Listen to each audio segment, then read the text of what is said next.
شهر رمضان الذي أنزل فيه القرآن هدى للناس وبينات من الهدى والفرقان.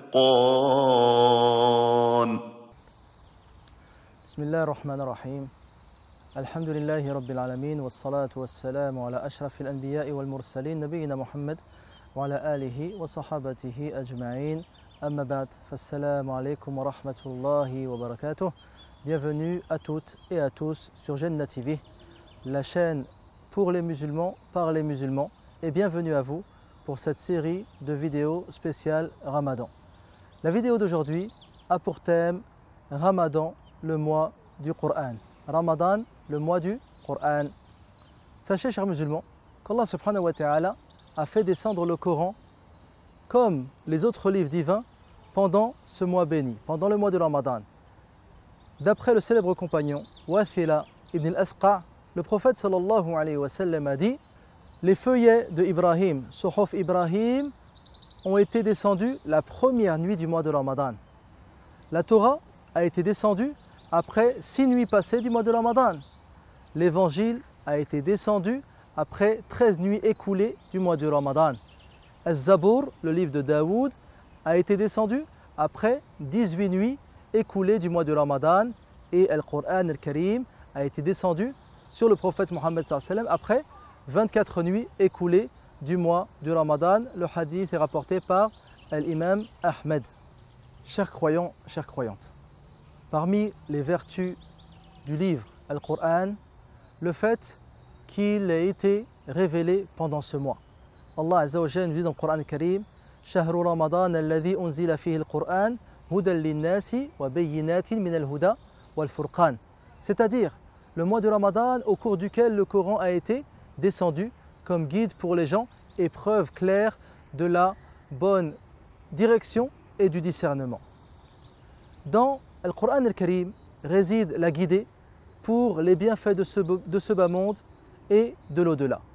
Il y a dans le Coran le discernement entre le vrai et le faux, le discernement entre le droit chemin et l'égarement, le discernement entre le bonheur et le malheur.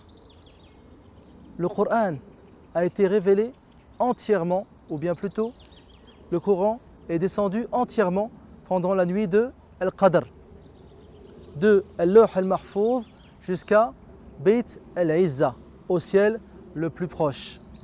Il est dit dans le Coran: Inna anzalnahu fi laylatil qadr. Nous l'avons certes fait descendre, le Coran, pendant la nuit de Al-Qadr. Puis ensuite, le Coran est descendu de manière fractionnée sur le prophète sallallahu alayhi wa sallam pendant 23 années. Chers croyants, pendant le Ramadan, chaque nuit, le prophète Mohammed sallallahu alayhi wa sallam rencontrait Jibril alayhi salam qui lui faisait réviser le Coran. Et ceci chaque nuit du mois de Ramadan jusqu'à sa fin. Les savants, en voyant ce hadith, ont tiré de cela des leçons qui sont devenues des conseils pour nous les musulmans. Par rapport à ce hadith, ils disent qu'il est conseillé d'étudier le Coran pendant ce mois, comme le faisait le prophète sallallahu alayhi wa sallam avec Jibril. Il est également conseillé de faire cela en groupe, car le prophète sallallahu alayhi wa sallam ne faisait pas cela seul. Et il est également conseillé de réciter le Coran à celui qui le connaît mieux que nous. Donc le prophète sallallahu alayhi wa sallam récitait à Jibril, qui était celui qui descendait le Coran d'Allah subhanahu wa ta'ala vers le prophète sallallahu alayhi wa sallam. Donc il y a également dans ce hadith une incitation à beaucoup lire le Coran al-Karim pendant ce mois. Dans le célèbre hadith Abdullah ibn Mas'ud, le prophète sallallahu alayhi wa sallam nous dit: Man qara'a harfan min kitabillahi falahu bihi hasana wal hasanatu bi'ashri amthaliha la aqulu alif lam mim harf walakin alifun harf wa lamun harf wa mimun harf. C'est-à-dire, celui qui lit une seule lettre du livre d'Allah subhanahu wa ta'ala, il aura pour cela une bonne action qui lui sera inscrite. Et cette bonne action sera multipliée par 10. Le prophète ensuite il nous explique en nous disant: je ne dis pas que alif lam mim est une seule lettre, mais plutôt alif est une lettre, lam est une lettre et mim est une lettre. Le hadith est rapporté par l'imam Ahmed et d'autres. lire énormément le Coran pendant le mois de Ramadan, c'est ce qu'ont compris les pieux prédécesseurs, rahimahumullah. À titre d'exemple, nous avons l'imam al-Shafi'i, rahmatullahi alayhi, le célèbre imam, qui finissait le Coran pendant le mois de Ramadan 60 fois, en dehors de la prière. Et pareil pour l'imam Abi Hanifa, rahmatullahi alayhi. L'imam al-Zuhri, rahmatullahi alayhi, qui est Muhammad ibn Muslim, qui est le cheikh de l'imam Malik, lorsque le mois de Ramadan arrivait, il disait: ce mois est le mois de la lecture du Coran et de la nourriture des pauvres. Et l'imam Malik ibn Anas, rahmatullahi alayhi, lorsque le mois de Ramadan arrivait, il fuyait les assises du hadith, qui était sa spécialité, et se consacrait entièrement à la lecture du Coran depuis le Mus'haf. Sufyan al-Thawri, l'imam Abu Saïd, il délaissait toute adoration et ne faisait que lire le Coran pendant le mois du Ramadan. Chers croyants, le prophète Mohammed sallallahu alayhi wa sallam, dans un hadith, il lit le Coran avec le jeûne. Il lit le Coran avec le jeûne. Selon Abdullah ibn Amr ibn al-As radiyallahu anhuma, le prophète alayhi salatu wa sallam, il nous dit: le jeûne et le Coran intercéderont pour le serviteur yawm al-qiyamah. Le jeûne dira: ô Seigneur, je l'ai certes privé de nourriture et de boisson durant la journée, ainsi fais-moi intercéder pour lui. Et le Coran viendra et dira: Seigneur, je l'ai privé de sommeil pendant la nuit, ainsi fais-moi intercéder pour lui. Alors ils intercéderont pour le serviteur. Donc qui jeûnera et qui aura lu le Coran. Le hadith est rapporté par l'imam Ahmed rahmatullahi alayhi. Chers musulmans, comme nous l'avons dit précédemment, il faut que le musulman ait un programme et un plan et une stratégie pour ce mois de Ramadan et pour les Ramadans à venir. Donc tu dois programmer ta lecture du Coran pendant le mois de Ramadan. Tu dois savoir combien tu dois lire du Coran quotidiennement pour, par exemple, finir le Coran tous les 10 jours ou tous les 7 jours ou bien moins encore. Également, il faut que tu consacres un temps précis où tu mémorises. Donc tu te fixes comme objectif, par exemple, de mémoriser pendant le mois de Ramadan un demi-hizb ou bien de mémoriser un hizb ou bien deux. Il sera ensuite difficile de faire plus.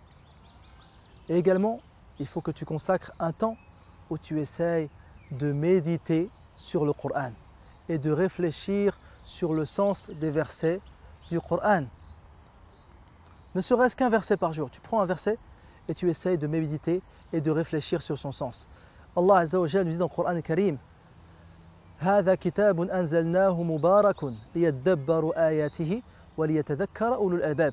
Voici un livre béni que nous avons fait descendre vers toi, ô Mohammed, afin qu'il médite sur ces versets et que les doués d'intelligence réfléchissent. Cela est un verset de sourate Sad. Donc dans le but de méditer, le prophète Mohammed sallallahu alayhi wa sallam, une nuit, a prié en répétant un seul verset. Il a prié toute une nuit en récitant un seul verset pendant cette prière. C'est le verset de sourate Al-Ma'ida où Allah Azza wa Jalla nous dit: In tu'adhibhum fa innahum ibaduk wa in taghfir lahum fa innaka antal azizul hakim. Si tu les châties, ils sont tes serviteurs, et si tu leur pardonnes, c'est toi le puissant, le sage. Le célèbre compagnon Tamim ibn Aus ad-Dari radiyallahu an également, il est passé toute une nuit à prier en récitant: Am hasiba alladhina ijtarahu as-sayyi'ati an naj'alahum kalladhina amanu wa 'amilus salihati sawa'an mahyahum wa mamatuhum sa'a ma yahkumun, dans sourate Al-Jathiyah. C'est-à-dire, ceux qui commettent des mauvaises actions, comptent-ils que nous allons les traiter comme ceux qui croient et accomplissent les bonnes œuvres dans leur vie et dans leur mort, comme ils jugent mal. Saïd ibn al-Musayyib rahmatullahi alayhi également a passé toute une nuit à réciter Famtazul yawma ayyuhal mujrimun dans sourate Yasin. Ô injustes, tenez-vous à l'écart ce jour-là. Pour nous montrer également le fait que les compagnons radiyallahu anhum récitaient le Coran, mémorisaient le Coran et méditaient et réfléchissaient sur le sens des versets du Coran, Ibn Omar radiyallahu anhu, il est resté à mémoriser sourate al-Baqarah pendant 5 années. Une sourate que certains parmi nous mémorisent en quelques mois, lui il est resté 5 années à mémoriser cette sourate. Pourquoi 5 années? Car il apprenait chaque verset, il méditait sur chaque verset, essayait de comprendre le sens de chaque verset et surtout mettait cela en pratique, radiyallahu anhu. Donc il faut également, chers musulmans et chères musulmanes, que tu consacres un temps pour lire un peu de tafsir, afin de connaître le sens de certaines sourates dont tu ignores le sens et qui vont t'aider tout aussi à méditer. Par exemple, pourquoi ne pas lire le tafsir des sourates qui vont être récitées ce soir pendant la prière de Tarawih? Cela t'aidera, Inch'Allah, à être concentré lorsque l'imam récitera pendant la prière nocturne du mois de Ramadan. Donc tu te fais un temps que tu consacreras à lire le tafsir afin de comprendre la signification des versets que tu n'as pas compris à la suite de ta lecture quotidienne. Chers musulmans, chères musulmanes, si tu appliques donc ce programme, tu ressentiras alors la saveur du mois de Ramadan et tu te rapprocheras réellement de ton Seigneur Allah subhanahu wa ta'ala. Donc comment se rapprocher d'Allah autrement qu'en lisant ces paroles? Il faut, chers musulmans, qu'on se réconcilie avec le Coran. Il faut le lire, il faut qu'on le comprenne et qu'on le mette en pratique. Et le meilleur moment pour se réconcilier avec ce livre, avec le Coran, c'est le mois de Ramadan pendant lequel il a été révélé. Mais rappelons-nous, chers frères et sœurs, le but suprême du Coran qui est réellement sa mise en pratique.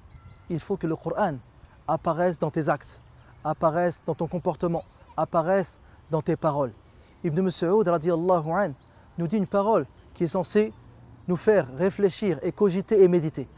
Il nous dit, ou bien il a dit plutôt aux gens qui vivaient à son époque, il leur a dit: il est difficile pour nous, les compagnons, de mémoriser le Coran, mais facile pour nous de le mettre en pratique.